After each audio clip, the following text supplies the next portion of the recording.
घरगुती gas सिलेंडरमधील gas अवैधरित्या खाजगी वाहनांमध्ये भरणारे 3 इसमांना जेरबंद करून त्यांच्या कब्जातून 63 सिलेंडर,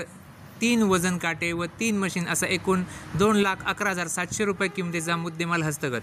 नाशिक शहरात व परिसरात विनापरवाना बेकायदेशीररित्या गॅस सिलेंडरमधून मशीनद्वारे गॅस खाजगी वाहनांमध्ये भरणारे इसमांविरुद्ध नाशिक गुन्हे शाखा युनिट 2ची कारवाई. गुन्हे शाखा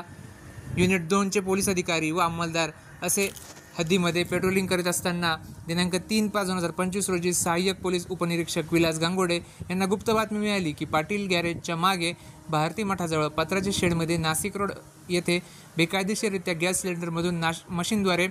गॅस खाजगी वाहनांमध्ये भरत आहेत. अशी बातमी मिळाल्यावरून त्यांना सदरची बातमी सहाय्यक पोलीस निरीक्षक हेमंत तोडकर, प्रभारी अधिकारी गुन्हे शाखा युनिट 2 यांना सांगितले असता त्यांनी बातमीची खात्री करून कारवाईसाठी पथक नेमले. त्यानुसार नमूद पथकाने पाटील गॅरेजच्या मागे भारती मठाजवळ पत्राचे शेड नाशिक रोड येथे दिनांक 3 मे 2025 रोजी सापळा लावून छापा कारवाई केली असता या ठिकाणी शिवा दिनेश लोणारे वय 20 वर्षे नाशिक रोड, शाकीर मोहम्मद शाह वय 25 वर्षे देवळाली गाव नाशिक रोड,